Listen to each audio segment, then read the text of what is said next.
Hello दोस्तों, क्या हाल चाल। हाजिर हैं एक बार फिर से आपको परेशान करने के लिए। और इस वीडियो में हम बात करेंगे दुनिया की सबसे भूतिया फिल्म वेरोनिका के बारे में, जिसे देखना तो दूर की बात है, इसका नाम सुनकर ही लोगों की रूह कांप जाती है। पर फिर भी अगर आपको देखने की खुजली है तो आपका भाई है ना। अब आपको पता ही होगा कि ये फिल्म स्पेनिश और इंग्लिश में है, तो मैं आपको पूरी मूवी एक्सप्लेन करूँगा, वो भी हिंदी में। तो चलिए शुरू करते हैं।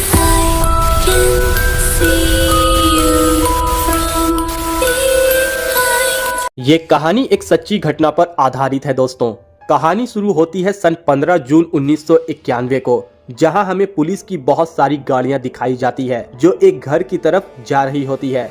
फिर सारे पुलिस वाले उस घर के अंदर चले जाते हैं जहां से उन्हें एक लड़की ने कॉल किया था। पुलिस वाले देखते हैं कि उनके सामने एक लड़की जो जोर जोर से चिल्ला रही होती है, और यहाँ से कहानी चली जाती है फ्लैशबैक में, यानी कि 3 दिन पहले, जहां हमें फिल्म की लीड एक्ट्रेस वेरोनिका को दिखाया जाता है, जो अपने 3 भाई बहन और अपने मॉम के साथ रहती है। वेरोनिका के फादर के डेथ के बाद उनकी मॉम लेट नाइट तक रेस्टोरेंट में काम करती है, जिसकी वजह से वेरोनिका को अपने भाई बहन का ध्यान रखना पड़ता है। और एक दिन जब वेरोनिका स्कूल जाती है तो उसकी टीचर उसे बताती है कि आज सूर्य ग्रहण है, और ऐसा माना जाता है कि पुराने जमाने के लोग आज के दिन बुरी शक्तियों को बुलाते थे, जिसके लिए वो लोगों की बलि दिया करते थे। और इसलिए स्कूल के सारे बच्चे सूर्य ग्रहण देखने के लिए स्कूल के छत पर चले जाते हैं। लेकिन वेरोनिका अपने 2 दोस्तों के साथ स्कूल के बेसमेंट में चली जाती है।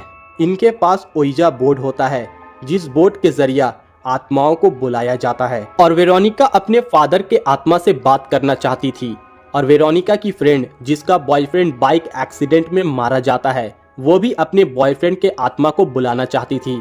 फिर तीनों के तीनों ओइजा बोर्ड के ऊपर एक कप को रखकर उस कप के ऊपर उंगली रखती है, और बाहर सूर्य ग्रहण भी शुरू हो चुका होता है।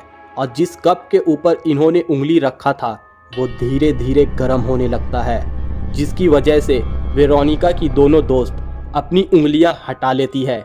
लेकिन वेरोनिका की उंगली अब भी उस कप के ऊपर होता है, और कुछ ही देर बाद वो कप टूट जाता है, और जिसकी वजह से वेरोनिका की उंगली कट जाती है। और उसके बाद वेरोनिका का ब्लड उस बोर्ड के ऊपर गिरता है, और अचानक से ओइजा बोर्ड पर आग लग जाती है, और वेरोनिका अपने आप में कुछ बड़बड़ाने लगती है, और वो अपने दोस्त के कान में कुछ ऐसा कहती है जिसकी वजह से उसकी दोस्त बहुत ज़्यादा डर जाती है। और इस तरह तुरंत बाद वेरोनिका बहुत ज़ोर से चिल्लाती है, जिससे बेसमेंट की सारी लाइटें टूट जाती है और वेरोनिका बेहोश हो जाती है। और अब शुरू होता है दोस्तों दिल दहला देने वाली घटनाएं। और जैसे ही वेरोनिका स्कूल से बाहर निकलती है तो उसकी नज़र एक नन पर पड़ती है जो उसे देख रही होती है। उसके बाद वेरोनिका अपने घर आ जाती है, लेकिन उसके साथ बहुत ही अजीब तरह की घटनाएं घटने लगती है। फिर दूसरे ही दिन वेरोनिका स्कूल जाती है, और क्लास ख़त्म होने के बाद वो उस बेसमेंट में जाती है जहां उसके साथ ये हादसा हुआ था। पर वो नन पहले से ही वहां होती है जिसे उसने देखा था, और वो उसे बताती है कि तुम्हारे शरीर पर एक बुरी आत्मा ने कब्जा कर लिया है। और ये सुनकर वेरोनिका घबरा जाती है और वो अपने घर चली आती है। और फिर रात के वक्त वेरोनिका एक साया को देखती है जो उसे घूर रहा होता है, और ये देखकर वेरोनिका डर के मारे अपने रूम में चली जाती है। फिर वेरोनिका अपने भाई और बहन के साथ ही एक जगह पर रहती है, लेकिन कुछ ही देर बाद रूम के दरवाजे के बाहर वो साया होता है, और जैसे ही वो साया गेट खोलता है तो वेरोनिका देखती है कि ये उनकी मॉम है। फिर तीनों के तीनों चैन की सांस लेते हैं। इन सब हादसों के बाद वेरोनिका समझ जाती है जिस तरह उसने आत्माओं को बुलाया है उसी तरह वापस भेजना होगा, और इसी वजह से वो अपने दोस्तों के पास जाती है। लेकिन उसके दोस्त ऐसा करने से साफ मना कर देती है, क्योंकि उसकी दोस्त उसे बताती है कि उस दिन तुमने मेरे कान में कहा था कि तुम 5 दिनों में मरने वाली हो, और इसी वजह से अब मैं इन सब चक्करों में नहीं पड़ना चाहती।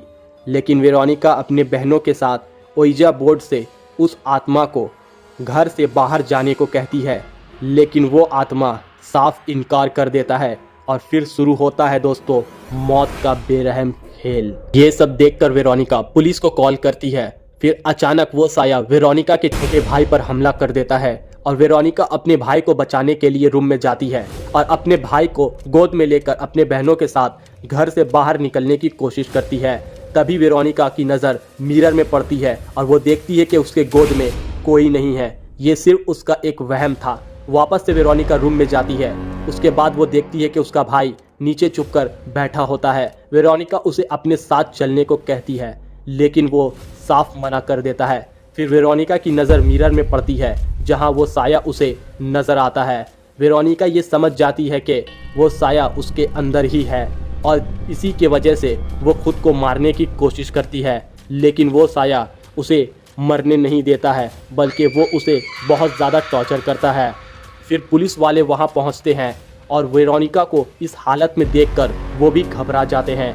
फिर जल्दी से वेरोनिका को हॉस्पिटल भेजा जाता है और पुलिस वाले उसके घर की छानबीन करते हैं।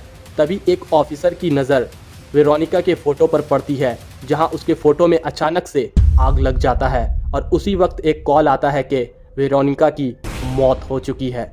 वेरोनिका के मौत के 5 सालों बाद इस केस को पैरानॉर्मल एक्टिविटी का केस बनाकर बंद कर दिया जाता है। ये थी दोस्तों वेरोनिका मूवी की पूरी कहानी। अगर आपको वीडियो पसंद आया हो तो चैनल को सब्सक्राइब करके हमें सपोर्ट जरूर करें। और हाँ, आप लोग भूत ऊत को बुलाने की कोशिश मत करना, क्या पता कोई आत्मा खाली बैठा हो।